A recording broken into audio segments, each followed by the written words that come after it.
Hello. Hi. Happy Saturday. What is up? I don't like the color of that. What is going on? How are you? What is up? That's funny. That's funny, Widow. Happy Saturday. Thank you for being here today. We got some tea. We got some stuff to talk about. We got someone to talk about in particular. Hey. We're going to be talking about John Paul Miller today. We're going to be reading some documents. Can you guys see me, hear me okay? Hello, welcome. Happy Saturday. I saw Asane. I saw 𝗃𝗍, 𝗟𝗲, my favorites. Hey, Weddle, what's up? Juju Drops. Hello, my love. I'm so glad you can make it, Juju Drops. I know we're different time zones, but I appreciate you. Same with 𝗟𝗲. MK, hello. Hello, Patronus. Hello. I'm glad you made it, Patronus. What do you mean?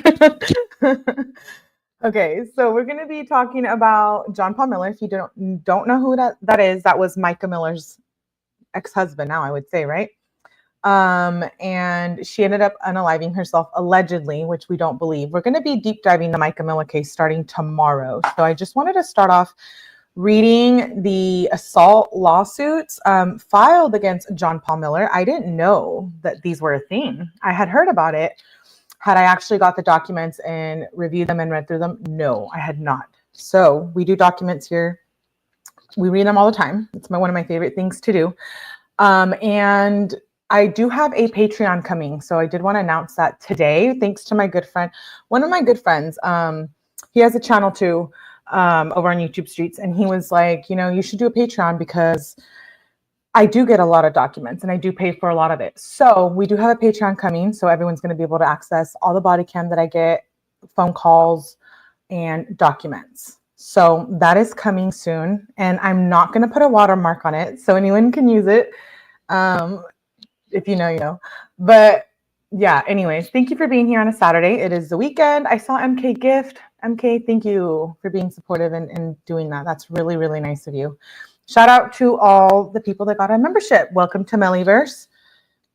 I saw Edith and 𝗟𝗶𝗸𝗲. Okay, some names I recognize. I'm glad. We do Melly After Darks generally with memberships, but I'm working on a few other things. So stay patient. But with that being said, we're going to be talking about John Paul Miller. Like I said, Mica Miller's ex-husband. She ended up unaliving herself. We're going to deep dive that case tomorrow, start deep diving it. So if you're not familiar with my channel, we deep dive anything true crime. Some cases I deep dive, some I don't. We just do like parts on them, but usually I put in the title when it's a deep dive. We're deep diving 𝗟𝗶𝗸𝗲 right now, 𝗟𝗲 again, and we're going to start deep diving this case, Mica Miller and John Paul Miller, tomorrow. And I'm also working on a collab with another creator, and we're going to do a podcast there. So stay tuned. There's a lot of things coming, and I appreciate you guys for supporting my channel.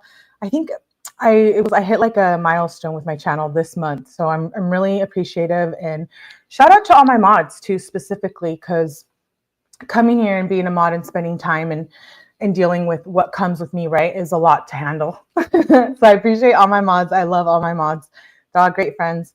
Let's get started. So thank you, Dewdrops. Thank you. Thank you for the super sticker. I appreciate you. And hello, 𝗟𝗶𝗸𝗲. Good to see you. Good to see you. Thank you for the super chat, Dewdrops. Like I said, I'm glad you can make it today. So there was a lawsuit filed against John Paul Miller in February 25th of this year by Jane Doe #1. And then this week, Jane Doe #2 released her lawsuit. So we're going to get through both of them. I can read pretty fast. And trigger warning, these might be a little too much as it involves assault. He is a predator, and he's a lot more than that than I think, but we're just going to call it that now. So first document we have is Jane Doe #1. Be nice, Widow. South of Carolina for John Paul Miller, Jane Doe #1. You are summoned and required to answer the complaint in this action. Gives addresses February 25th, 2025. I had not been aware of this. So we're going to read this. I'm going to show a 5-minute clip, and then we're going to get into the second document. This is complaint, jury trial demanded. The summary. And if you don't know about the Mica Miller case, that's good. Once I start deep diving that tomorrow, you'll get a lot of information, especially because I do have all the documents. But there's a lot of controversy behind that case, right? And he hasn't been charged with anything. So anything that I say here is just my opinion and my opinion only. These are public court documents that you can pay for, get them, etc. So with that being said, I do have my opinions about him, but those are just my opinions, right? You make of that what you want. The summary. For years, John Paul Miller, hereafter JPM, and Reginald Wayne Miller, also known as Reginald Wayne Miller, have presented themselves as devout religious leaders. They built their reputations in Myrtle Beach community and beyond as men of faith, dedicated to spreading God's word and training future church leaders. But this image was a lie. Behind the religious facade, John Paul Miller and Reginald engaged in sex abuse and predatory conduct, often targeting minors. That's his father, by the way, Reginald, that's his father. They use their positions of power to manipulate and exploit vulnerable victims while concealing their actions from the public. Upon information and belief, this deception has shielded them from the law enforcement scrutiny, allowing their misconduct to continue unchecked. Reginald Miller founded Cathedral Baptist Church of the Grand Strand, Inc., along with several other religious and educational institutions.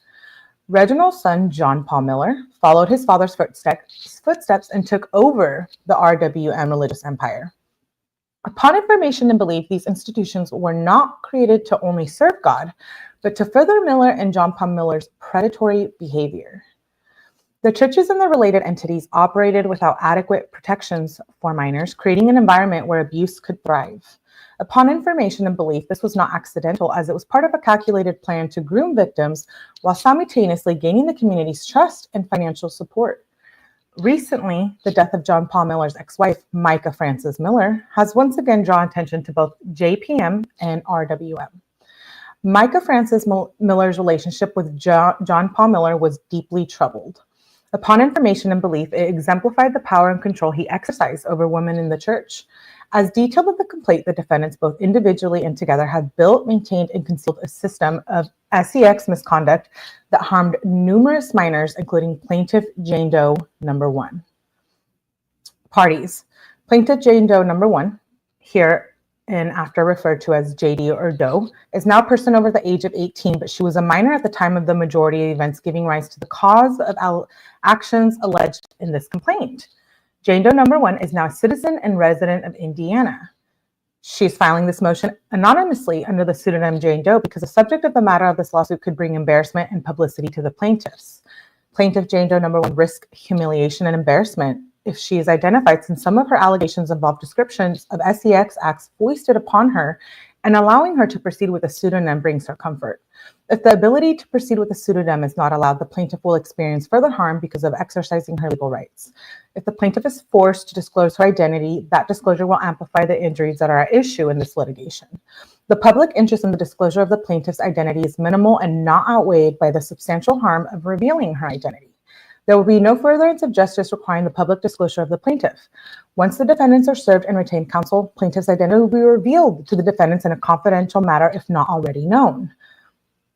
Defendants are not prejudiced by allowing plaintiffs to proceed anonymously, and any potential prejudice will be mitigated by the confidential disclosure of plaintiff's actual identity soon after this lawsuit is filed. Let me touch base with you guys. Hello, hello. I saw Kay. Hey, Kay, good to see you. Thanks for being here. He is a monster. You're right. And him and his dad, I believe it. I believe it. I believe it. I fully believe he is responsible or led Mica to what happened with Mica. But like I said, we're going to start deep diving that tomorrow. So get ready. I got all the tea, baby. I got all the paperwork. You already know. You already know. If I'm talking about something, I probably mean I have documents or some kind of footage, right?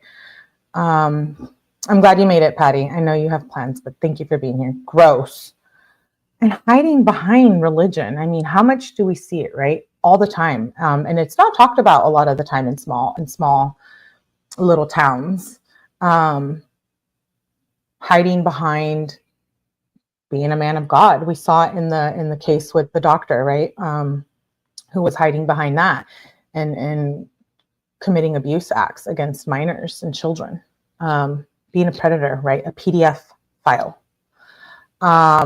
Let's move on. The defendants, upon information and belief, defendant JPM is a citizen and resident of the state of South Carolina and is currently the pastor at Solid Rock Ministries in Myrtle Beach, South Carolina. At all times involved in this action, JPM was a pastor in Myrtle, South Beach, Carolina, either at All Nations Cathedral or Solid Rock Ministries, here then after referred to as Solid Rock.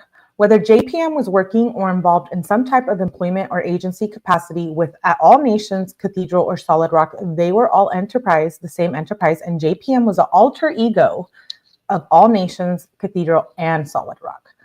Defendant JPM was a man over the age of 18 at all times involved in this action. Upon information and belief, defendant Reginald Wayne is a citizen resident of the state of South Carolina and was the head pastor of All Nations and or Cathedral at the same time of the allegations contained herein. Defendant Reginald Wayne Miller is the father of JPM. Upon information and belief, defendant Reginald Wayne Miller has also referred to himself as Reginald Wayne Miller as a way to hide prior transgressions. Upon information and belief, defendant All Nations Cathedral Church is a continuation of a Cathedral Baptist Church of the Grand Strand, Inc., and is organized and existing under the laws of the state of South Carolina. All Nations is a successor and interest of Cathedral and assumed all of its assets and liabilities. All Nations and Cathedral will be referred to throughout this complaint as one of the intertwined entities known as Cathedral. JPM and RWM, as the alter egos of Cathedral, All Nations, and Solid Rock, exercised complete control over the operations, finances, and leadership of all three organizations, effectively consolidating them into a single unified entity that is indistinguishable from one another. So we know when Mica, his wife, died, allegedly, she was experiencing religious abuse, right? And that's, people don't talk about that. It's a thing. It's real. And she was experiencing that, and they were using all of it, the operations, the finances, the leadership, the money, all of it to prey on these females. It's so sad. Using religious positions to this kind of, right, chases people away who might be on the fence about their belief in God. That's absolutely true, MK. I'm glad you're feeling better, Patronus. I get frustrated with the Mica Miller case. We're going to start deep diving in and we can talk about it then, but I think is solely responsible for that. Mica was so beautiful inside and out. She was so beautiful. I agree with that. And hey, Laura, good to see you. We're reviewing the first lawsuit from Jane Doe number 1 filed February 25th, 2025 against John Paul Miller. And then we're going to read the second one. So just a little information if you're just getting here. Even if any defendant claims to be a charitable entity upon information and belief, JPM and RWM exercise complete control over Cathedral and Solid Rock without adhering to proper corporate formalities, using the churches as fronts to funnel funds for their own personal financial gain, rather than for legitimate charitable or religious purposes. Each of any named defendant or identified actions of employees and or agents of any defendants identified in this action were performed within the course and scope of any respective duty or employment capacity. Each act of negligence, gross negligence, recklessness, or willful and wanton conduct by any person employed by any defendant or any defendant is an act or occurrence under the South Carolina Tort Claims Act. Defendants' negligent, grossly negligent, reckless, willful, or wanton acts, omissions, and liability includes that of their agents, principals, employees, and or servants, both directly and vicariously pursuant to principles of non-delegable duty, corporate liability, apparent authority, agency, ostensible agency, and or responding superior. I don't know what that means. Defendants have duties and responsibilities to direct and control the way Cathedral and Solid Rock agents and or employees provide secular services to minors and their parents. Patients, I'm thinking about work. Defendants have duties and responsibilities to protect minor children from foreseeable harm. Defendants Cathedral, Solid Rock, John Paul Miller, and Reginald Wayne Miller have the right or power to direct and control the way their employees or agents train, monitor, and supervise staff under their employment or agency. The defendants, Cathedral, Solid Rock, JPM, RWM, has a duty to establish, implement, and enforce policies and procedures to protect minor children from foreseeable harm within their churches. This duty included creating and maintaining clear guidelines on hiring, supervision, monitoring, training of staff, and volunteers to ensure that all adult members interacting with minors were properly vetted and adequately trained in recognizing, preventing, and reporting predatory behavior.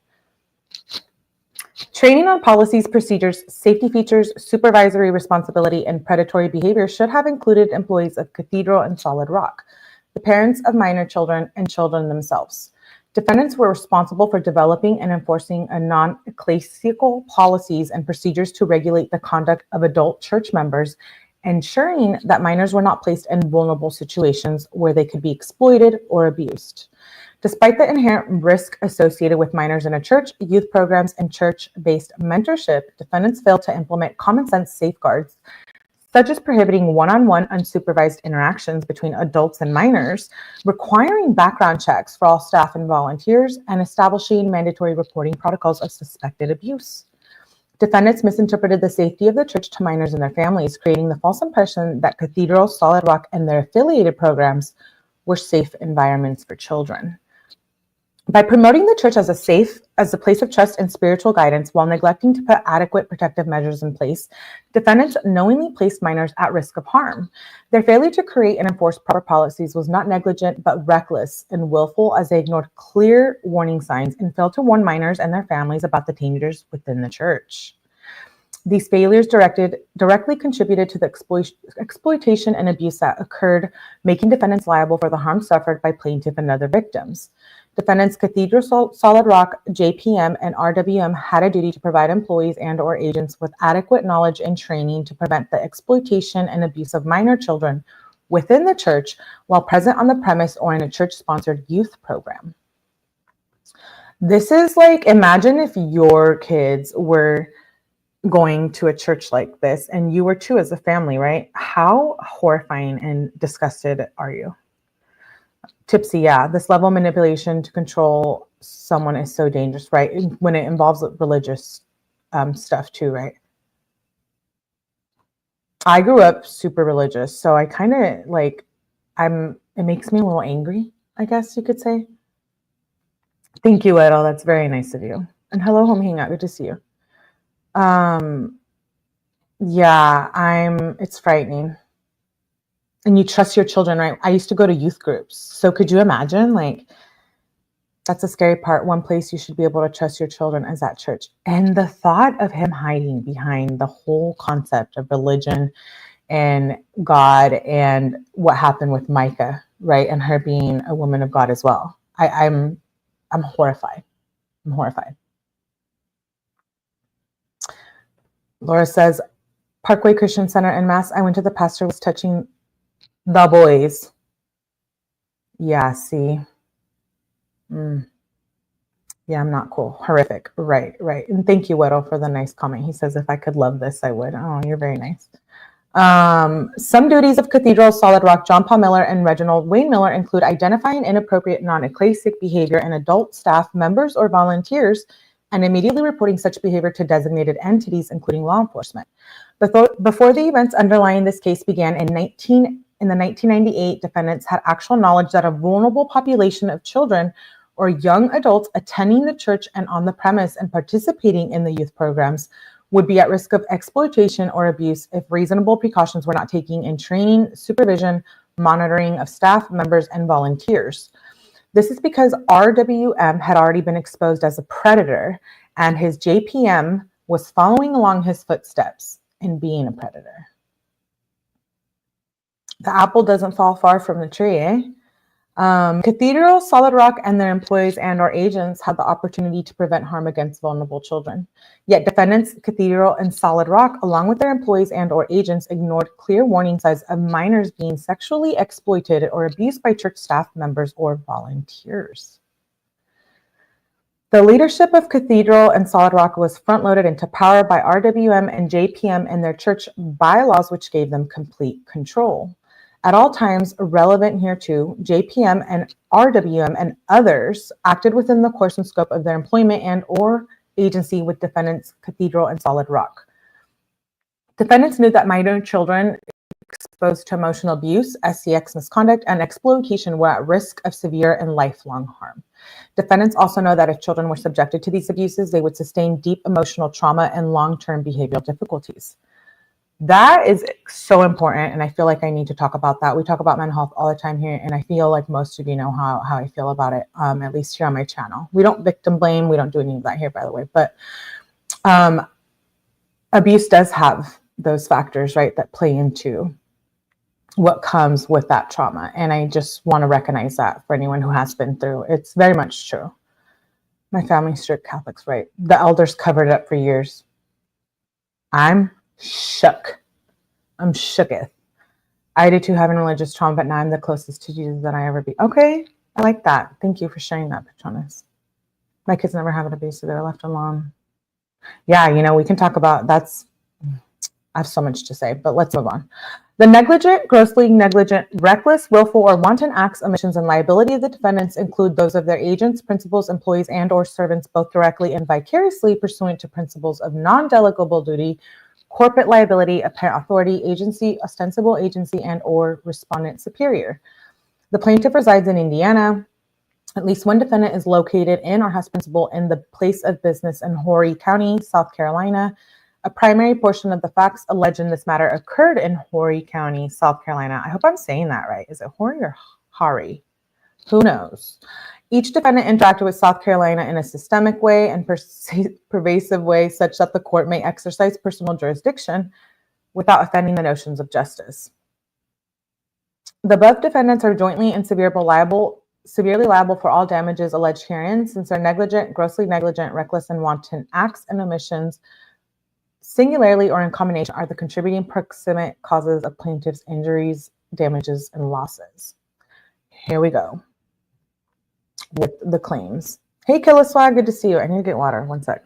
I'm doing all this reading. Don't come for me.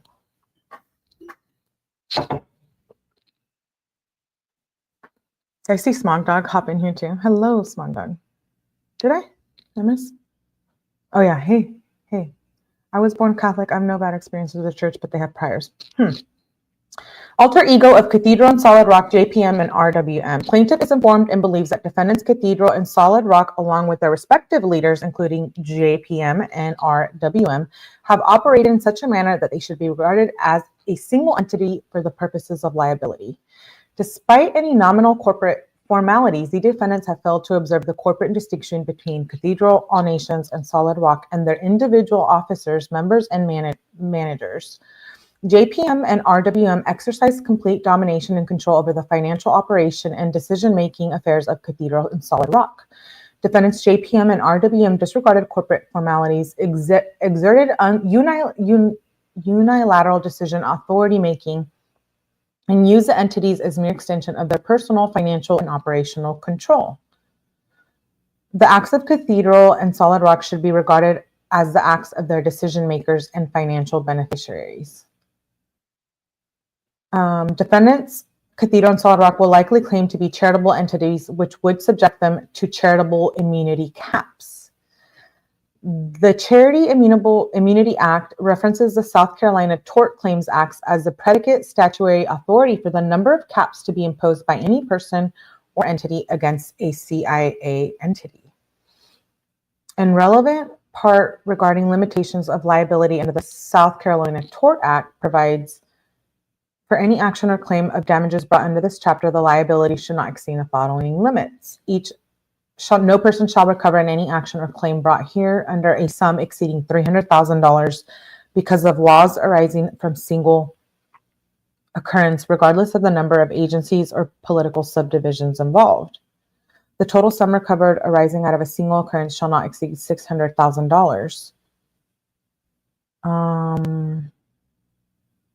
That's interesting. Under the South Carolina Code, an occurrence is defined as an unfolding sequence of events which proximately flow from a single act of negligence. Each act of negligence, gross negligence, recklessness, or willful and wanton conduct by any person employed by an agent of Cathedral and Solid Rock constitutes an act or occurrence under the South Carolina Tort Act claims. There are multiple branches of duty and care industry standards in this case. Each breach can be stacked to create multiple caps for any defendant under the TCA or CIA, depending on the jury's finding. RWM and JPM are alleged to have committed grossly negligent or reckless acts and/or omissions in their individual capacity.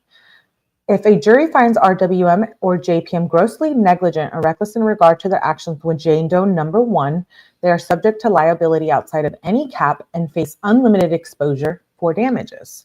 Plaintiff has identified multiple breaches of duty by defendants and their agents and employees. Other breaches may exist that are unknown at this time. I'm going to skip through this part and we're just going to get to the crime, the evolution of RWM, JPM, and their various ministries. They're forced not to have a wife. It's not biblical. It's unnatural to expect that guy to have a home. The Catholics come all out here in Boston. A newspaper exposed the truth from there. Just understands why. Hey, Melly, since it's my weekend off. Oh, no. Oh, here we go. Okay, let's see.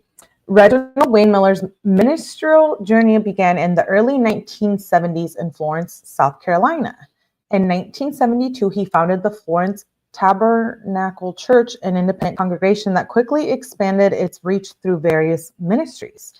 By the mid-1970s, Miller had established the Glory Land Bible College, later known as Cathedral Bible College, aiming to train individuals for Christian service. 1970s, this predator was out there. Oof. Miller's prominence grew with his regional television program, Good Morning Jesus, which aired across multiple states and into Canada. I'm shook. However, his career faced significant challenges in the 1980s. On February 1989, WPDE TV 15, a local TV station, aired a 5-part investigative report detailing allegations of sexual misconduct involving RWM and students from his Bible college. We'll have to watch that tomorrow. I'm curious. In response to the mounting controversies and declining support in Florence, Miller relocated his ministry to the Myrtle Beach, South Carolina in 1993. There he rebranded his organization as Cathedral Baptist Church and sought to establish a new campus. He acquired the former Myrtle Beach Air Force Base Chapel in 1995, intending to expand his church and college operations. Cathedral Baptist Church of the Grand Strand was a primary religious organization established by RWM after relocating his ministry from Florence, South Carolina to Myrtle Beach in the early 1990s. RWM was forced to rebrand his ministry after the allegations and public scrutiny in Florence.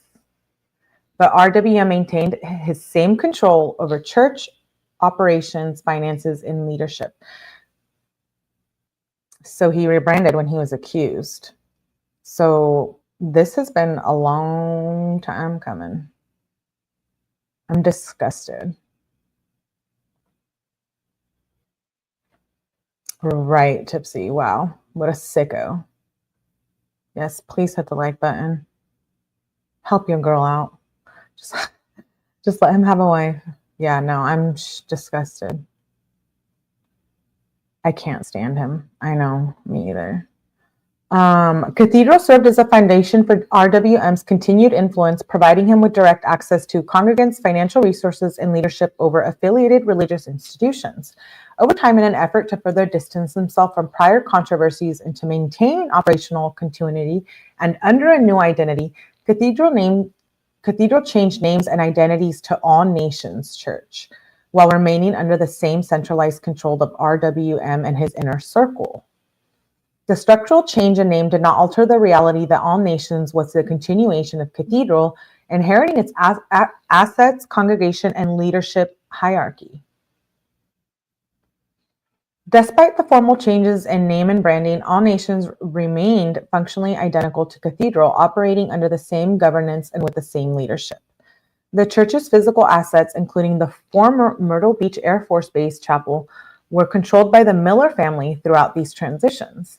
In 2013, the chapel was formally transferred from All Nations to Solid Rock Ministries, which had been formed by John Paul Miller.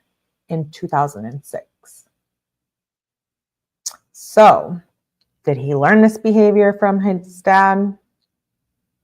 Yes. Yes, Laura, we're reading. This is Jane Doe lawsuit number 1, filed February 25th, and then I have the new one. We're going to read that after.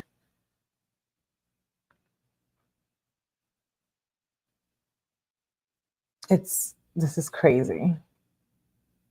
Do you believe he's responsible for Mica Miller's death? I'm curious. We're going to start deep diving that tomorrow, but I feel like that could bring a lot of conversation. In 2013, the chapel was formally oh, I already read that. My bad. Though the names have changed over the years, Cathedral Baptist Church, All Nations Church, and Solid Rock Ministries are not separate and distinct entities, but rather a continuing joint enterprise under the exclusive control of RWM and JWM, evolving over time through strategic name changes and restructuring to maintain their own influence, evade scrutiny, and shield assets from liability. Despite changes in corporate identity, these churches have shared leadership, financial resources, governance instructions, and a common purpose, making them functionally interchangeable and indistinguishable from one another. Each successive entity has observed the assets, congregation, and leadership of its predecessor, with RWM and JPM maintaining absolute control over operations, finances, and policies. The rebranding from the Cathedral Baptist Church of All Nations Church and the later transfer key of properties, including the former Air Force Chapel, to Solid Rock Ministries did not alter the underlying reality that these organizations function as one continuous enterprise under Miller's authority. Rather than representing legitimate independent religious organizations, they serve as alter egos of RWM and JWM, operating as a unified enterprise designed to preserve their power, protect them from liability, and continue their control over vulnerable members of their congregation. Duties of the cathedral. So defendants owed duties to the plaintiffs. RWM and JPM were employees and agents of Cathedral and Solid Rock during all times referenced in this complaint. In South Carolina, duty of care may arise from various sources, including relationships, common law recognized duty, and statutory obligations. In this case, defendants Cathedral Baptist Church, Solid Rock Ministries, Reginald Wayne Miller, and John Paul Miller owed legal cognizable duties to the plaintiff and other minor children who participated in their youth programs or attended their church. These duties arose from special relationship between defendants and the minors in their care, as the church understood that children were allowed to be present at different places on the premises, including the sanctuary or youth program, which are all under church leadership. The freedom to roam of children placed them under the direct supervision of authority and adult mentors and church leaders. By assuming responsibility for minors in a structured setting, defendants acted in loco parentis, meaning they took on a duty akin to that of legal guardian to protect and safeguard children from foreseeable harm. This duty extended beyond spiritual guidance and mentorship, creating a legal obligation to ensure a safe environment free from abuse, exploitation, and predatory behavior. The defendants firmly assured parents that their children would be safe while participating in church activities, reinforcing their duty to provide reasonable protection. Although defendants were not initially required by law to establish formal policies regarding youth safety, upon information and belief, they voluntarily took this responsibility by implementing various policies and procedures governing staff conduct and adult interactions with minors. Under the Tort Act, which is recognized in South Carolina law, once defendants assumed this duty, they were legally required to exercise reasonable care in enforcing their policies and ensuring the safety of minors on church campus. By failing to implement and communicate and reasonably enforce policies to prevent abuse, defendants breached their duty of care, making them legally liable for the harm suffered by plaintiff and other vulnerable children in their programs. Defendants Cathedral Baptist Church, All Nations Church, and Solid Rock Ministries, RWM and JPM, had a common law duty to protect, to properly hire, supervise, monitor, oversee, and train their employees, agents, and volunteers, etc. Given their role in placing adults in positions of trust and authority over children, defendants had a duty to exercise reasonable care in selecting, training, and supervising individuals entrusted with safety and well-being of minors. Their failure to properly vet employees and agents, failure to monitor interactions between adults and minors, and failure to act in response to warning signs of misconduct constituted a breach of their legal duty, directly contributing to the harm inflicted upon plaintiff and other vulnerable children in their care. They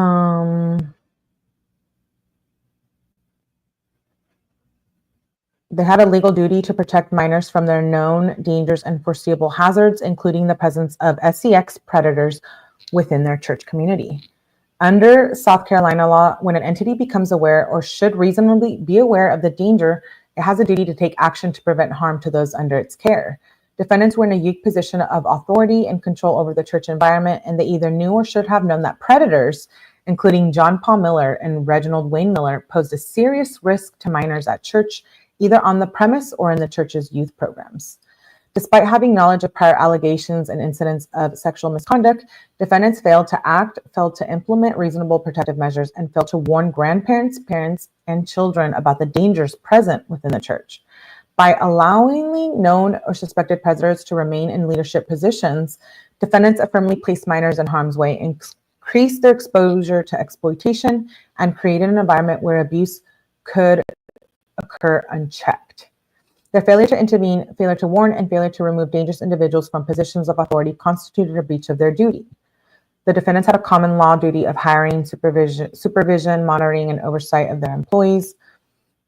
The widespread sexual abuse scandals within the Catholic Church, which gained significant public attention during the 1980s and 90s, underscored the critical need for religious institutions to recognize and address the presence of predators in their midst. We were just talking about that too. Someone brought up that I believe he is responsible for Mica's death. He is absolutely responsible. One way or another, I do feel he is responsible. Hey, Pantera, good to see you. I'm glad you made it. Yeah. These revelations prompted a broader awareness among various denominations about the imperative to implement robust child protection measures. Given the publicized allegations against RWM in 1989, the leadership of Cathedral Baptist Church, All Nations Church, and Solid Rock Ministries had a heightened responsibility to implement stringent protective measures.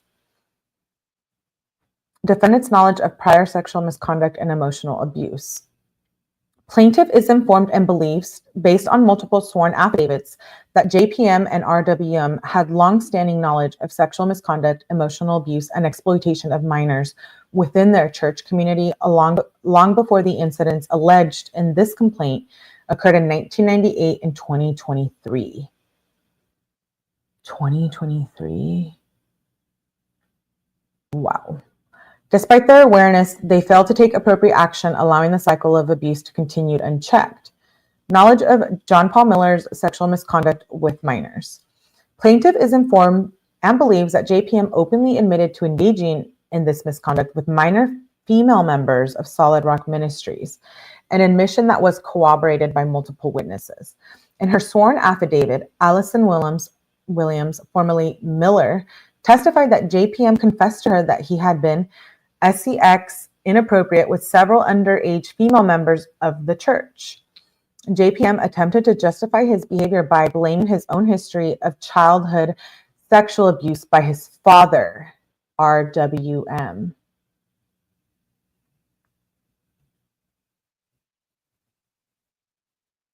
Hurt people, or is it like nature versus nature? Like this can lead into so many conversations. So he's going to blame it on that he went through abuse with his father as a child. Do I disregard that? No, I don't. Even though I think he's disgusting and guilty, I don't disregard that that could be a factor in like the mental and psychological processes that are going on in his head, right? Yeah,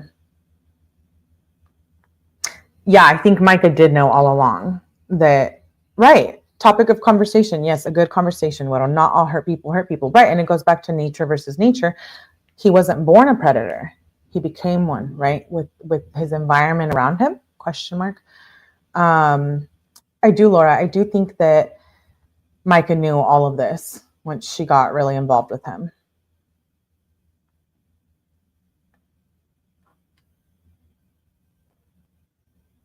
That's wild. Williams' affidavit further states that when JPM's sexual misconduct became known to the church leadership, he was ordered to enroll in sexual addiction rehabilitation program. However, upon information and belief, he never complied. Why is he still involved with the church if he's going through this and dealing with this? I'm confused. He couldn't do treatment and then go back, perhaps? Something's off here. So she couldn't live with herself and then kill herself, that's my guess. And she probably knew of other victims. She was married. Yeah, we're going to deep dive this tomorrow, but she was married, and there was a whole incident there, and she was really young. She was groomed by 𝗟𝗶𝗸𝗲 Miller. Mica definitely was. I can't believe some parishioner stayed, right, Patronus? If you see something and it's wrong and you don't act on it, or you continue to support it, you might as well have some role in that, right? I truly believe that. What we know is right from wrong early age. We all have problems and we deal with them in different ways. That's true as well. Rather than ensuring the safety of minors within the congregation, JPM and church leadership worked to suppress all allegations and to silence victims, enabling his continued leadership within the church. The failure to investigate and allowing JPM to maintain access to young congregants allowed him to continue his predatory behavior.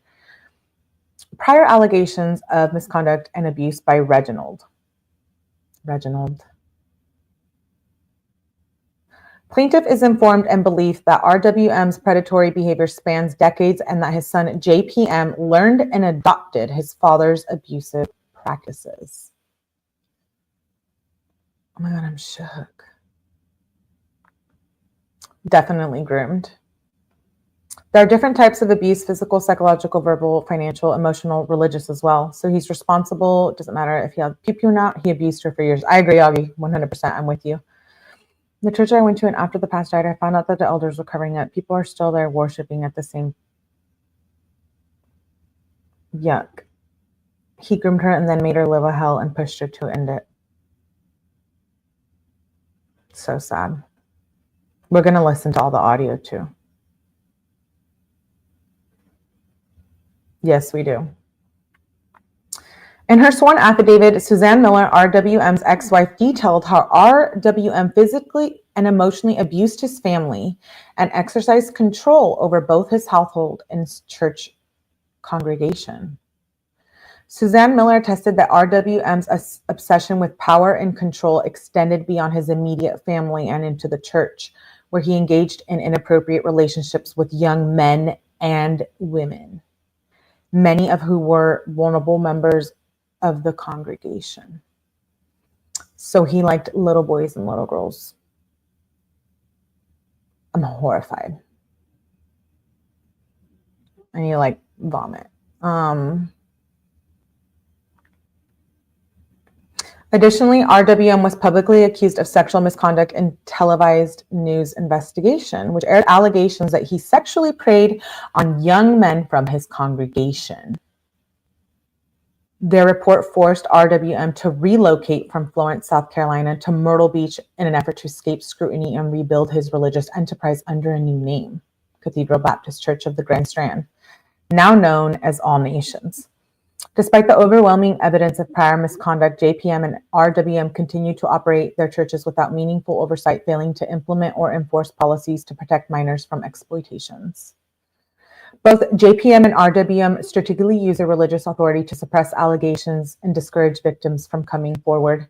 As noted in the Allison Williams affidavit, JPM's inappropriate sexual behavior with minors was widely known among church leaders, yet they took no effective action to prevent further abuse.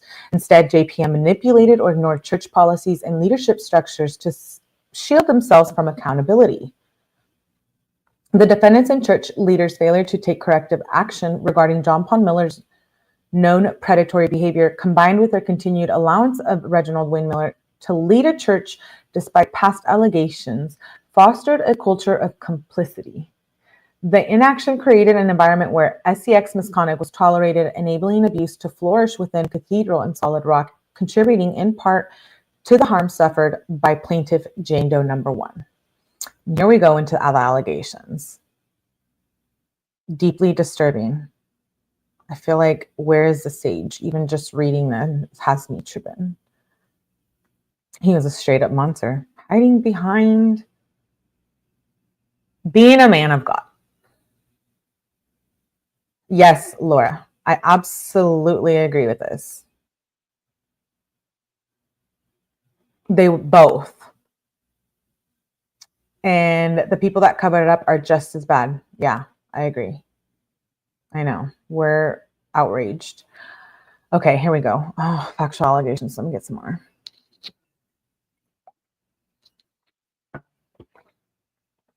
Okay. Trigger warning. By 2023, JPM had positioned himself as a high-ranking pastor of a large congregation, presenting himself as a spiritual leader while continuing to engage in predatory behavior. In 2023, plaintiff encountered JPM in person in Myrtle Beach while accompanied by his friend. Despite being in a public setting, JPM leaned into Jane Doe number 1 as if to hug her and shoved his hands down her pants, touching her genitals without consent. Plaintiff immediately recoiled and tried to brush it off and moved his hand because she didn't think her friend noticed and she was scared.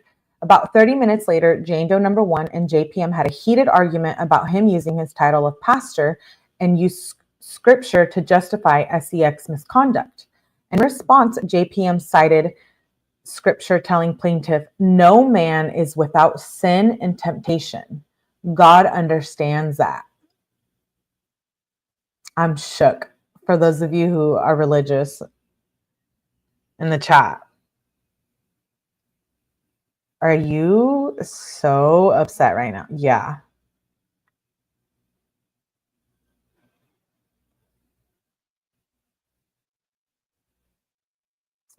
But I think they don't say something for a reason, might be fear. That could be true.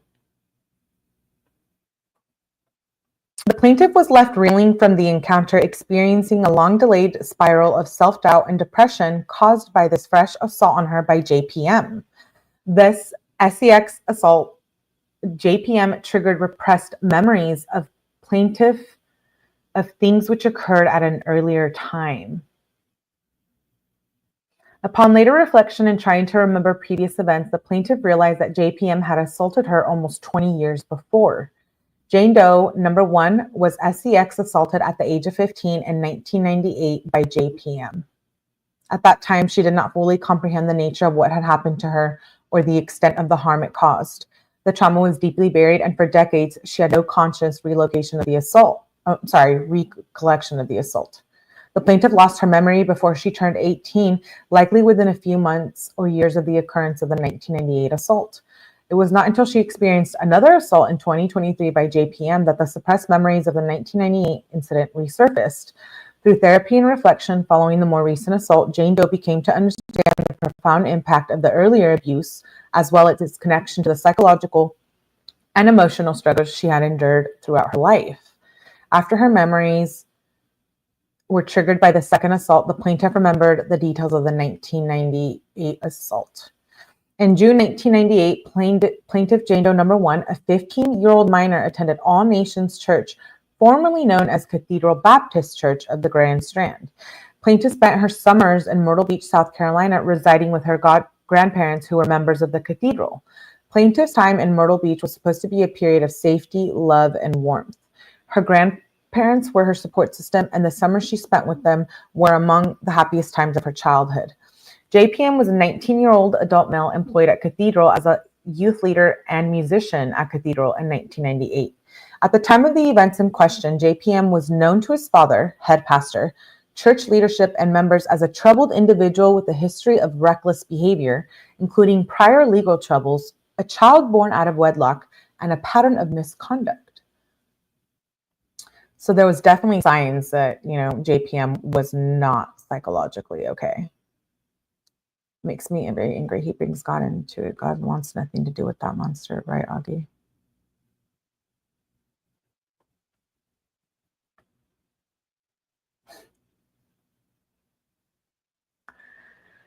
Despite knowledge, church leadership, including defendant Reginald Wayne Miller, who was JPM's father and the head pastor of All Nations, failed to take reasonable steps to monitor JPM's behavior and continue to allow him to unrestricted access to minor children at the church, in the sanctuary, his father's office, or in the church's programs. His father's office. RWM had personally engaged in sex misconduct before 1998. He knew his son was engaging in sex misconduct. This was proverbial fox guarding the hen house. RWM did not institute any type of safeguard over the dangers posed by JPM or himself. RWM had complete control of the church by virtue of the bylaws, which left him in complete control of the church without any oversight by anyone else. Though he was in control, there were other leaders of the church who could have intervened to protect minors at the church. They did not.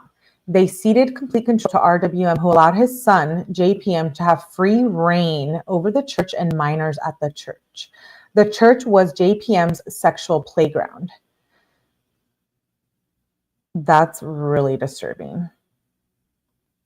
You don't put sex and playground in the same sentence, right?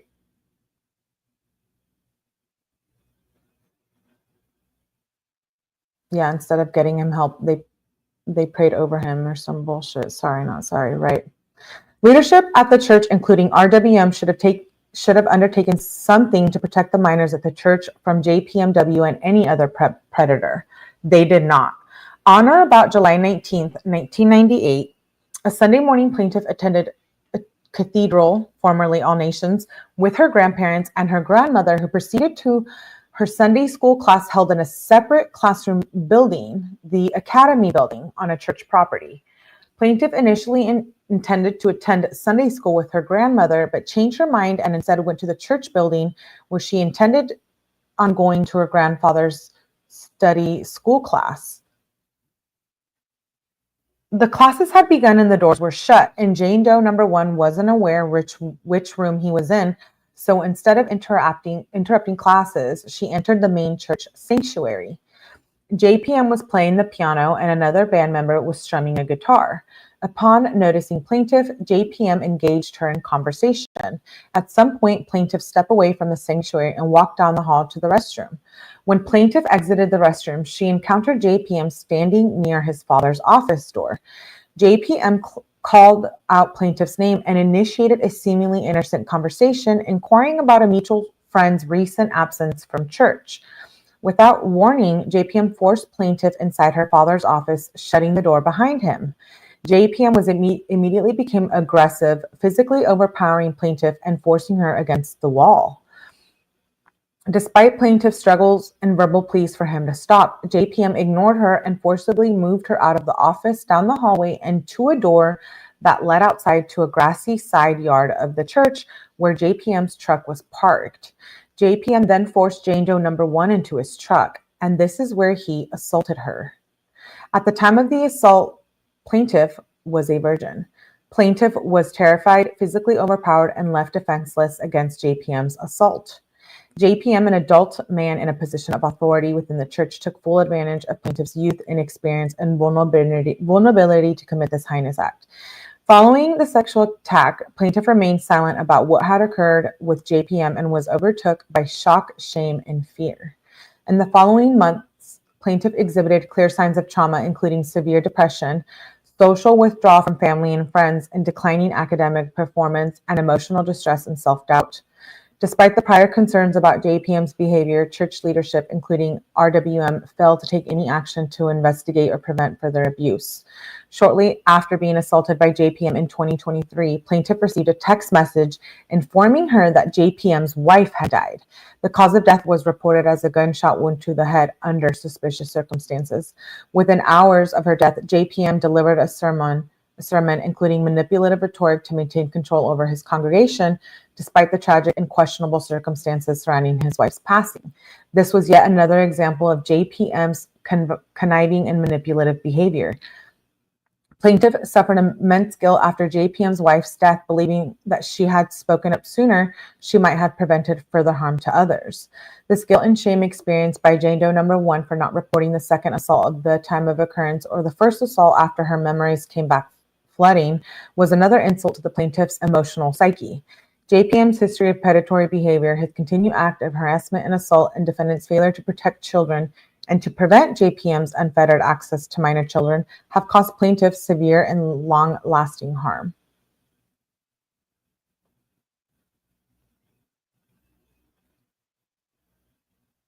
Yes, Reginald is his dad at Gem, and good to see you. It's his dad. He was clearly a predator using the church as means to gain trust and commit his acts of evil. Evil, right.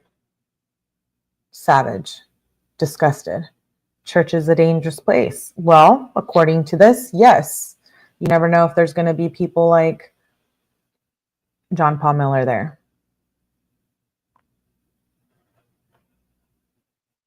And the car was donated. Yeah, they made a lot of money through this too.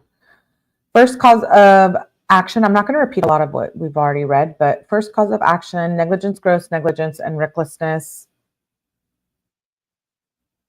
Defendant JPM emotionally manipulated and emotionally abused, inappropriately touched, used harsh language, sex abuse, and assaulted Jane Doe number 1, and performed his duties as a church leader in negligent, grossly negligent, and reckless manner. Had a neutral principle of law to protect plaintiff Jane Doe number 1. As alleged above, defendants were aware or should have been aware of JPM spending a lot of time with specific minors in the course and scope of his duties at the church.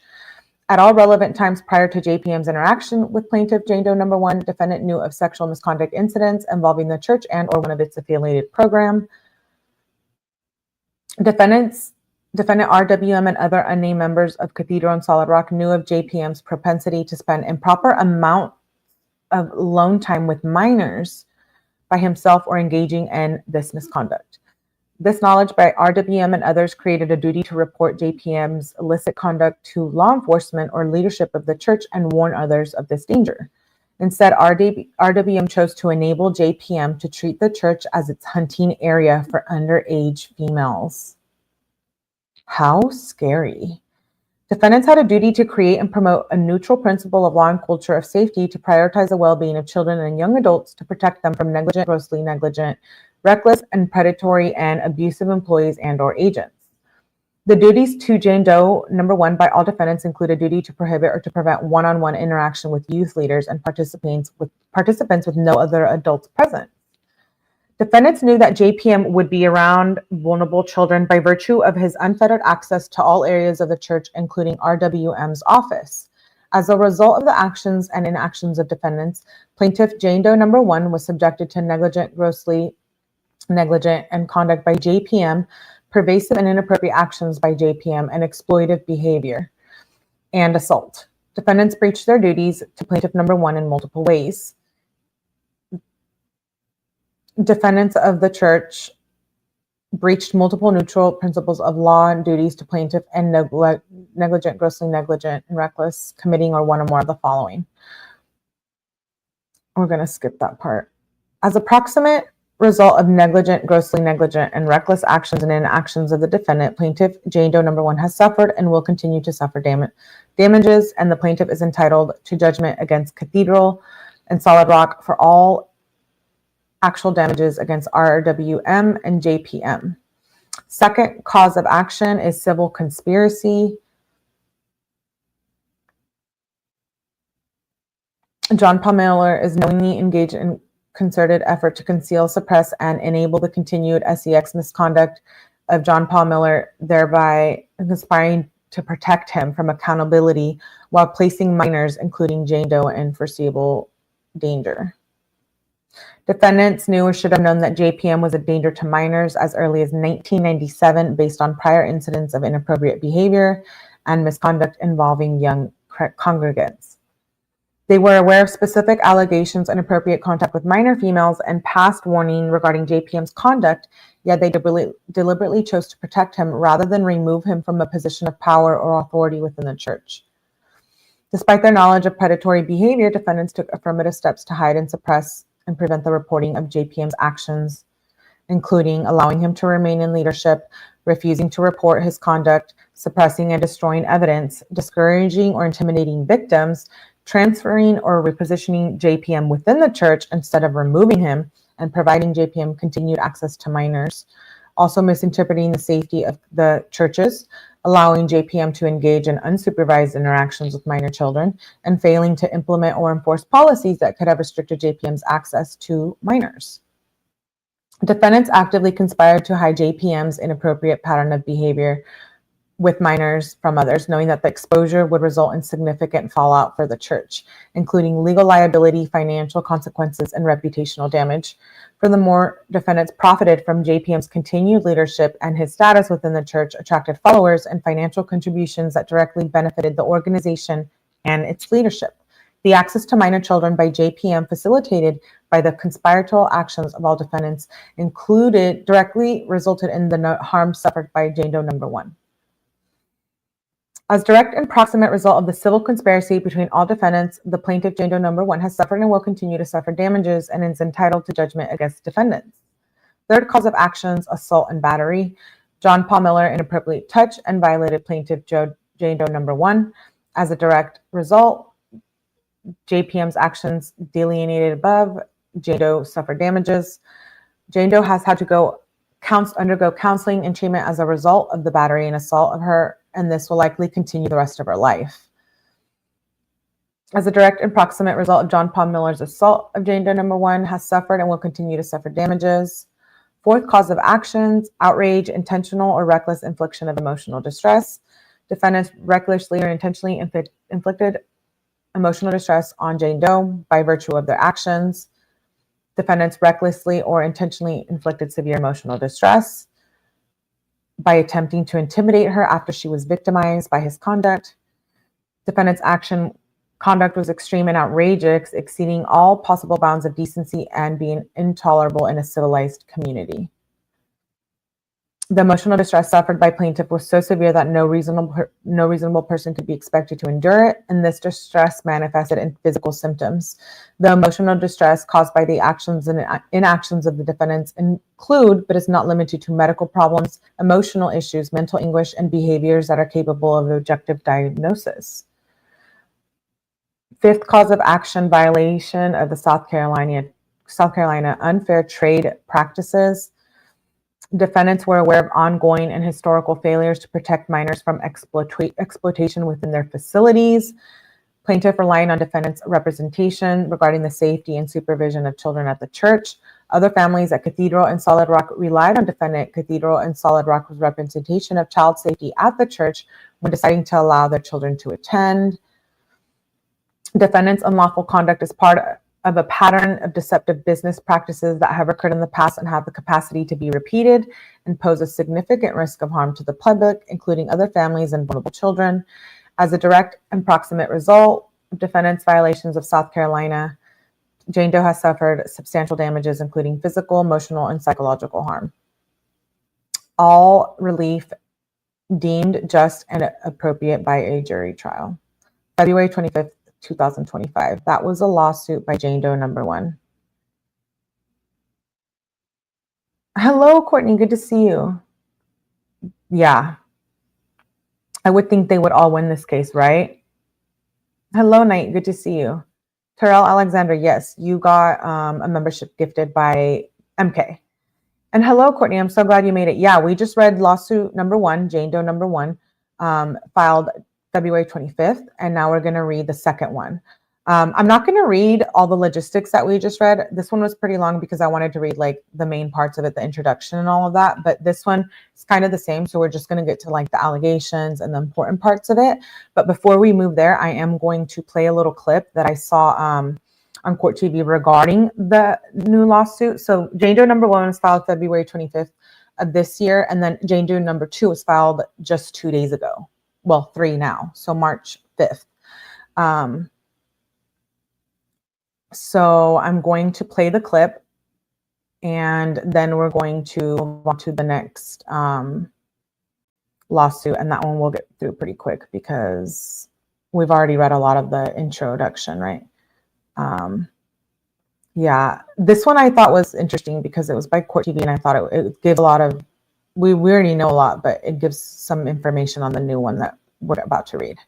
So watch this for a few minutes. John Paul Miller, after his estranged wife, Mica Miller, died by suicide last year. I had to keep my circle really small for the past couple weeks, just because I'm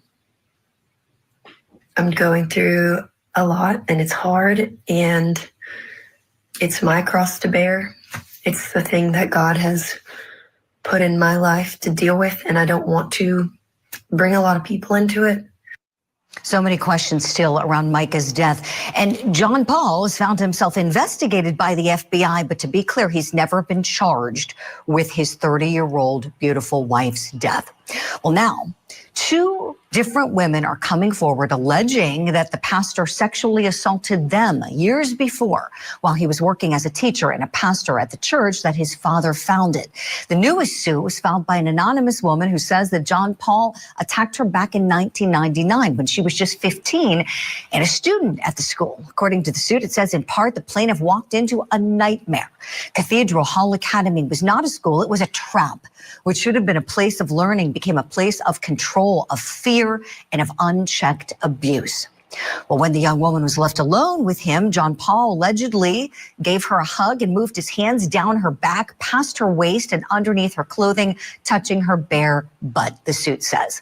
Now, John Paul, to be clear, has not been criminally charged for any of these allegations of sexual misconduct. This is being done in civil court. We do remember when he was arrested back in November for battery, that landed him in criminal court, and that was after an alleged confrontation near his church. I have two great guests standing by to dig into these new lawsuits. I want to welcome them in now. The attorney representing Mica Miller's sister, Regina Ward, is back on the program with us, and want to welcome in award-winning journalist and the co-host of the True Sunlight and Cup of Justice podcast, Liz Farrell. Good morning to you both. I'm so happy to have you both here. Let's dig in on these lawsuits if we can. Regina, I want to start with you, tapping into your legal expertise. How much teeth do you think these two suits have? Yes, well, just like with any type of lawsuit, there's going to be strengths and weaknesses. And one of the first weaknesses that would have been approached by any defense attorney is the statute of limitations with regard to bringing the suit. But Attorney Hood, who authored the lawsuits, just stopped that dead in its tracks, I feel like, by citing what's referred to as repressed memories, which allows for the statute of limitations to be told until the victim, the memory resurfaces. Yes, and I'm so glad you brought that up. This is such an important point, Regina. Thank you. I want to show everyone a little excerpt we pulled from the suit. And we know that the allegation is that there was a rape back in 1998. She's saying she went to a church service with her grandparents. She alleges John Paul forced her out of the building into a truck where he assaulted her. And then 20 years later, the same woman was in Myrtle Beach out with a friend. They see John Paul, and she said that's when he went to hug her, shoved his hands down her pants, touching her genitals without her consent. That repressed memory, as you noted, Regina, is what she says brought it all back so many years later. Liz Farrell, you wrote a brilliant article on this for Luna Shark Media. Talk to us, please, about the things that you found throughout your investigation of this guy. I could talk for hours about the investigation into this guy, and not only him, but his father as well. We're starting to realize the generational inheritance here that John Paul Miller got from his father, who is also a pastor. So I would say the thing I'm learning most, though, is that the amount of betrayal that has happened, not just to the victims, but their families, to the church members who have invested a lot of time, faith, energy, money into both of these men, is very sad. You're so right. You're so right, Liz. And I'm curious if I was just seeing some reporting and some allegations. I understand that there are court records filed by, it would be John Paul's father's ex-wife and also John Paul's ex-wife that I understand paint a picture of John Paul being abused by his dad. Liz, have you found that to be correct? So we can only go by what's in the court documents, and we have seen texts where he has referenced that abuse, but that's all we know about it. Yeah, so really no confirmation. I just wondered because sometimes, not always, but sometimes people who are abused then perpetuate that abuse. And Regina, it seems to me with this guy, I'm seeing some themes thematically kind of woven through, his life and these different allegations. And I'm just seeing themes of fear, of power and control, people that just seem scared to death to talk or go against this guy. What have you found, Regina, since you've been representing Mica's sister? Yes, and I just want to correct the record too. I represented Mica during her divorce action, which is actually a separate maintenance and support. And then when she passed away, I represented the family through navigating through the probate as well as the civil action. There has been a common theme. It's gone back for a long time. What it really boils down to is something that I'm really adamant about, and that is getting coercive control legislation enacted. He has displayed many aspects of what is the epitome of coercive control and the type of emotional abuse that occurs in a coercive control situation. And can I just tell you, today is a very important today. Today would have been Mica's 31st birthday. So today's a somber day for her family, very much so. Oh, Regina, thank you for mentioning that. We certainly want to remember Mica here. We're not forgetting about her. We're going to keep this conversation going. I want to play for you both that 911 call that she made, essentially saying that she was about to commit suicide. So we're going to play that 911 call here, but we're going to also play, I'm going to start deep diving this case tomorrow. So we're deep diving Gabby, Jared, John Paul Miller, and then I have someone else that I'm going to start deep diving. So make sure you subscribe, do all the YouTube. Tell me what's happened. I'm about to kill myself, and I just want my family to know where to find me. Oh my gosh. Liz, I want to go back to you. What does it seem that Mica was trying to do there? Was this a cry for help? Kind of describe for us where you think she was, where her head was, what she might have been feeling, perhaps at the hands of her husband. I would say it was the end of the line for her. She had reached out to the police many, many times over the previous few months, trying to get some sort of help with John Paul's alleged stalking, his relentless pursuit of her. And I just think at that moment, she wanted to make sure that her body went to her family and not him. That's honestly what I think about it. I think that she just wanted his control, his alleged control over her to end. And that probably brought her some peace. And I think we need to not look past the fact that that phone call is what rings heavy in the ears of the Jane Does, because perhaps had they spoken up earlier, and this is to their mind, they carry this guilt that they could have saved Mica. That's a great point, Liz. You know, oftentimes victims blame themselves. We know that when they shouldn't, but they feel shame, they feel guilt, they feel afraid to speak up. Regina, tell me, when you were representing Mica, were you getting a picture that her relationship with John Paul had been an abusive one? Absolutely. The things that she shared. You're like, what are you doing? I'm sorry. Exactly mimic a video that she put out that he had done terrible, and I mean terrible things to her. And I actually wanted to, I'd offered up. I said, you need to pursue a divorce on the grounds of adultery and physical cruelty. But she was just at a place that she wanted to be done with him. She didn't want scorched earth tactics. She also was very concerned about the church itself. She didn't want the church to, the man doesn't represent the church, as she would say, the church is the people.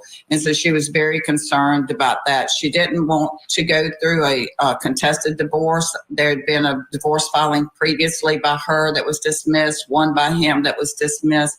And she had finally gotten to this place where she was reconciling, that she was, ready to go through this separation period and then a divorce.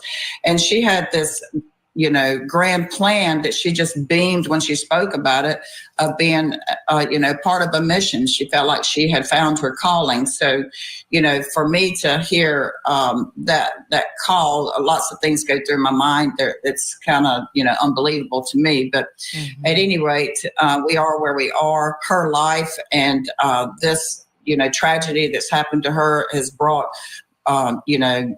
social attention to this problem that's not only just in a relationship, but also obviously is happening in the church.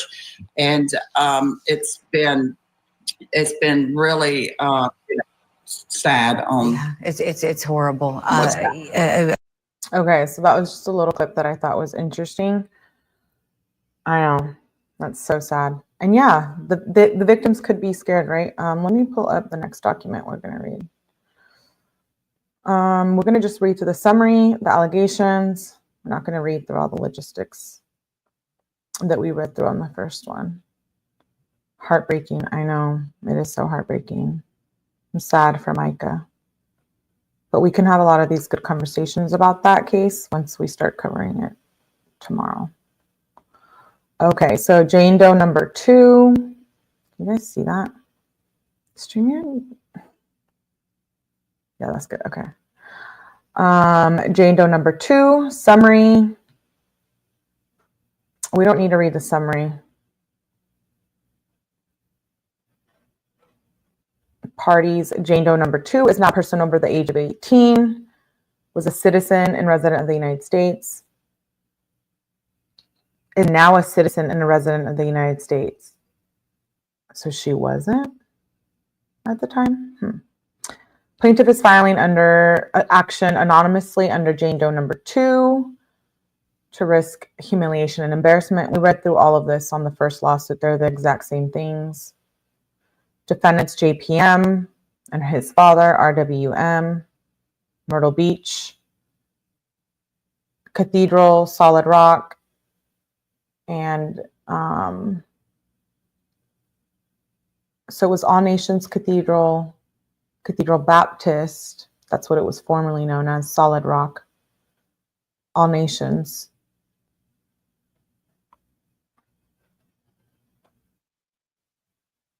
Defendant Reginald Wayne Miller is the father of JPM.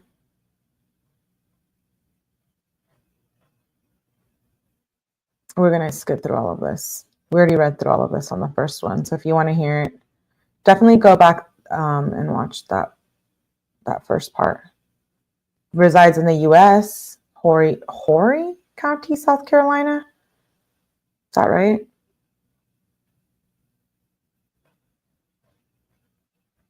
Charitable and immunity liability, because they were doing all kinds of things with the money, right, that they were getting from the church.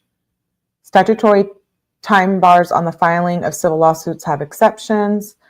Plaintiffs do not know when a wrong occurred and may not discover their cause of action until years later after the statute of limitations has expired. I thought that was interesting.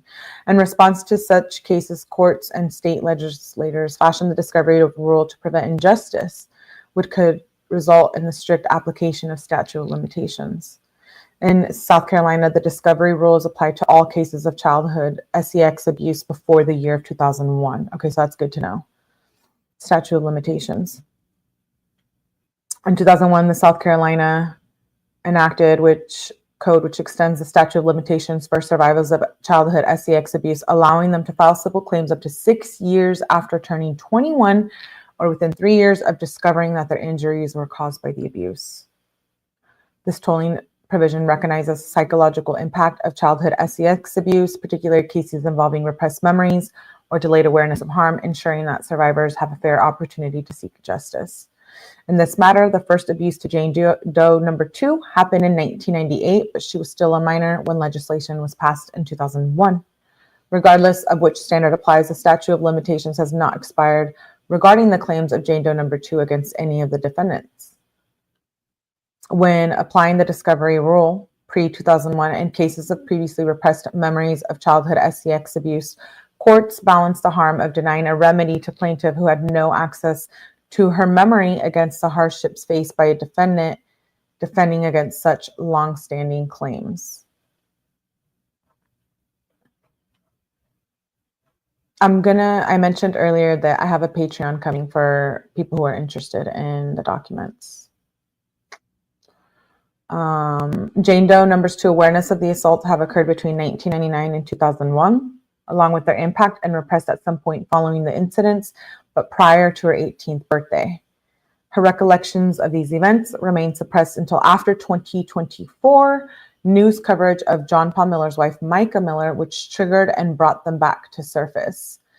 Because Jane Doe number 2 was unable to recognize the connection between the prior abuse and her ongoing trauma until after 2002 news coverage of the death of John Paul Miller's wife, Mica, her claim is timely under the discovery rule. If the claim is decided under the statute of limitations as delineated, the 3 statute of limitations under the legislation does not begin to run until 2024, when plaintiff discovered that injuries were caused by JPM's abuse. Since part of the abuse suffered by Jane Doe number 2 was in 2001, the statute of limitations for 15.3.555 applies to some injuries and discovery rule to others. Let's get to the allegations. We read all of this in part 1, the duties, the church, their defendants' known abuse prior to these lawsuits. Thank you, Pantera, for gifting. Who got the membership? Cree, yay! I don't know if Cree's here, but she'll be happy she got it. Hello, ATS. Good to see you. Good to see you. Yeah. Thank you, Pantera, for gifting. Thank you all to you who've gifted. We're going over Jane Doe number 2 lawsuit with John Paul Miller. We just read number 1. Thank you, Pantera, again for gifting. Thank you, thank you, thank you. Mile High Hustle was gifted. He'll be stoked about that. The champ. Thank you, Pantera, for gifting and supporting. I didn't see. Hello, Irony. Good to see you. I must have missed some of you while I was reading. Sorry. Most victims are victimized by people that you trust. I agree. I agree with that, Pantera. Welcome to all new members. And Pantera gifted again and got it for Penelope. Thank you, Pantera. Welcome all new members. It's very nice of Pantera. Thank you. Okay, here we go. Allegations. I'm not going to read all the ending of it either. You guys know where this goes. They're the same exact lawsuit, kind of like the Diddy stuff, where the main summary, the background is all the same. So we're just going to read the allegations on this one. Hopefully you get it, Widow. Thank you, Pantera, for gifting again. That is for new members. Thank you, Pantera. Welcome. Okay, so in the fall of 1999, plaintiff was just 14 years old when her parents, believing they were making the best decision for her education and well-being, enrolled her at Cathedral Hall Academy, a private Christian school in Myrtle Beach, South Carolina. The school was run by Pastor Wayne Miller and his son, John Paul Miller, who portrayed themselves as devout men of God, offering a faith-based education in a nurturing environment. Instead, plaintiff walked into a nightmare. Cathedral Hall Academy was not a school, it was a trap. There was no certified teachers, no legitimate coursework, and no structured academics. The classrooms were carved from a repurposed bowling alley, their walls incomplete, and their floors slick and uneven. Many of the staff were simply members of RWM's churches or colleges with no credentials, no oversight, and in some cases, deeply questionable backgrounds. Which should have been a place of learning became a place of control, fear, and unchecked abuse. Within months, plaintiff became one of its victims. One morning in 1999, after chapel service, plaintiff was asked to hold the door as students left the church building. When the last student exited, she found herself alone. Wait, didn't we just read this one? Oh no, we just heard about it. I'm tripping out. I'm like, wait, this sounds familiar, but because we just heard Julie Grant talking about it. I'm like, wait, when the last student exited, she found herself alone with John Paul Miller, who was seated at the piano playing softly. The piano thing is like creepy and clearly something there is really wrong. JPM then asked Jane Doe number 2 if she wanted to play the piano. At 14, Jane Doe was trusting and saw no reason to decline. As Jane Doe number 2 turned to leave, JPM pulled her into a hug. She barely had time to react before JPM's hands moved down her back past her waist and under her clothing, touching her bare butt. Unsure of what to do, Jane Doe number 2 told a teacher. Instead of receiving help, she went to RWM's office. When she arrived, JPM was already there. RWM demanded she repeat her accusation with his son standing beside him. Jane Doe's number two voice wavered, and she told the truth. RDM did not ask for details. He did not care. He shouted at her, "You will not lie about my son." Then came her punishment. She was forced to write the words, "I will not lie about John Paul Miller," 5,000 times. After that day, the torment escalated. The students at the school, many from troubled backgrounds, took their cues from the Millers. They turned on plaintiff with full force, calling her a liar, a whore, and a SLUT. They disappeared behind her back and shoved notes under her desk and made her life a daily humiliation. Then came the physical assaults. One afternoon in JPM's so-called music class, two girls grabbed her from behind. They held her arms back while another girl ripped open her shirt and stuffed tissues into her bra. JPM, supposedly the teacher, was present and laughed. Other times, boys and girls alike shoved her into bathroom stalls, slapped her, and yanked her hair. One student even held her down and sprayed bedbug spray into her mouth and eyes while others watched. Wow. Through it all, JPM was either there smirking, encouraging, or watching. RWM was no different. One day he found her crying. He told Jane Doe number 2, "Stop disturbing the Lord's work and repent for your lies." The message was clear. No one would protect her. By 9th grade, plaintiff had stopped hoping things would change. Then one afternoon, JPM cornered her alone in the classroom and told her, "You failed the test." He said she needed extra help, and if she stayed after class, he could fix it for her. She hesitated, but obeyed. She sat down in a chair near the piano. He started with small talk and asked, did she like him, and did she have a boyfriend? His hand moved to her knee, and she froze, and he leaned in further, and he said he could protect if she would let him. He then grabbed her and physically assaulted her by putting his hands underneath her shirt and skirt, touching her sexually. She struggled to push him away, but he was stronger and pushed her down. She finally broke free and sprinted for the door.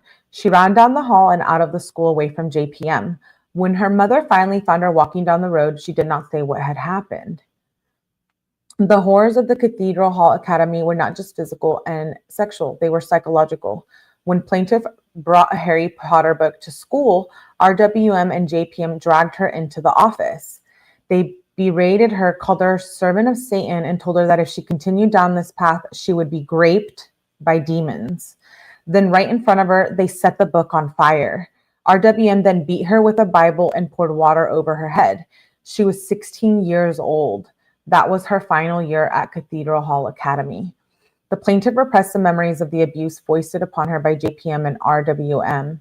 As a direct result of the trauma inflicted by JPM and RWM's assaults, plaintiff repressed memories of the abuse, preventing her from fully recognizing the extent and impact of the harm she suffered. This is so brutal. Thank you, Pantera, for gifting again. Oh my gosh. And Augie, thank you, Augie, for gifting. Welcome, Marlena, and Pantera's gifting everyone. And Dewdrops, thank you. You guys are the best. You really are. I appreciate you. Thank you. But are we shook? I have like no words. Thank you, Dewdrops. I love you guys. Thank you for supporting me and my channel. Thank you. They really didn't like Harry Potter. I have a problem with that too, because I like Harry Potter. Thank you. You guys are like, did Pantera started it or what? Oh my gosh, so many new members. Welcome to Mellers. Augie gifted again. Welcome, Paul Miller, Johnny Lowe, Nameless. I don't know how I feel about that name. Anima Unida, Marlena. Welcome, Slow Morrison. Welcome, Amanda, Janine, Dala, Buffalo Bills, Penelope. Thank you. Y'all are the best. Okay, let's finish this. Plaintiff began to recall and process the abuse only after widespread media coverage of the suspicious death of JPM's wife. The media revelations surrounding Mica Miller's death triggered plaintiff realization of the coercion, control, and abuse she had endured at the hands of JPM and RWM It was only then that the plaintiff was able to fully comprehend the nature of assaults by JPM and RWM and their lasting impact on her, making the accrual of the state of limitations begin at the time. JPM and RWM's abuse and predatory behavior acts in 1998 to 2021 has caused the plaintiff severe and lasting harm. It's interesting how the whole Mica thing brought a lot of this out, right? It's like they felt safe to speak because we know that he had something to do with that. And we know of all the stuff that's been going on. We'll get into it in the deep dive, but they were probably scared, right? We see it in like the other celebrity lawsuits going on too. It's sad. I feel bad for all of these females who were going to church and school church thinking they were safe, you know. I'm just going to read through the causes of actions, which I think are the same as the other one: negligence, gross negligence, and recklessness. This is literally the same exact thing we read through on the first lawsuit. For second cause, civil conspiracy. Again, I'm just making sure we don't miss anything. Third, assault and battery. We know that. Fourth, outrage and intentional or reckless infliction. Fifth, unfair trade practices. They were like laundering money and using their money to abuse all these females and boys. Apparently, Reginald, the father, liked boys and girls too. Little boys and girls. So March 5th, 2025, this was just filed. So what do we think? What do we think? I bet there are tons more. I know. I feel like this opened up a whole thing, right? We saw it with the Diddy stuff, how so many people, like 250,000 people have filed a lawsuit against him.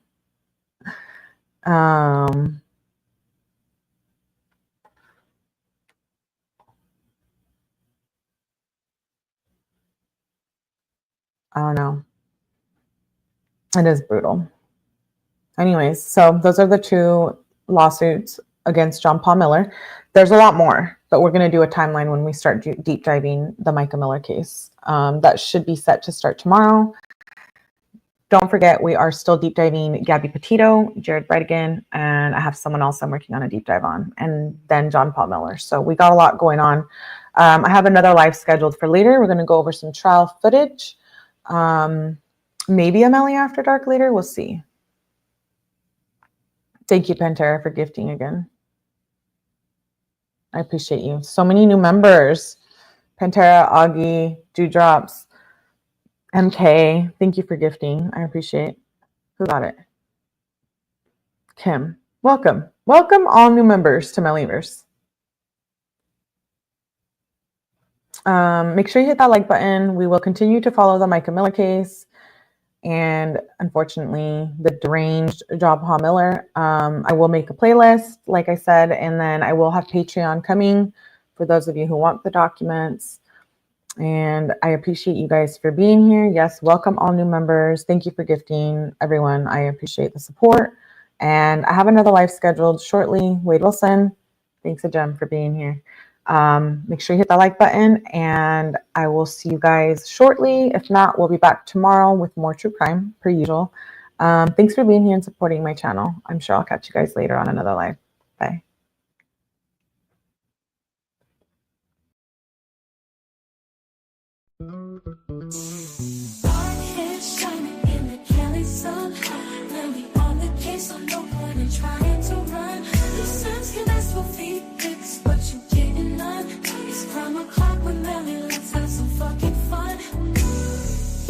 Try to hide away, so all they do is work. But nobody can hide once she gets a hold of that paperwork. So don't you dare come in here acting like a jerk. Dance might make her dance, but new court docs will make her wanna twerk. Dark hair shining in the Cali sun. Melly on the case, so no one and trying to run. You Sims can ask for feet pics, but you getting none. It's 𝗟𝗃 with Melly, let's have some fucking fun. So if you're feeling for true crime, like it's a drug, 𝗟𝗃 with Melly is your motherfucking plug. Going so hard on criminals, they'll call their mama for a hug. She's finding out all the stuff they try to sweep under the rug. Dark head shining in the Cali sun. Nelly on the case, so no point in trying to run. You Samson asked for feet pics, but you didn't none. It's crime o'clock with Melly, let's have some fucking fun.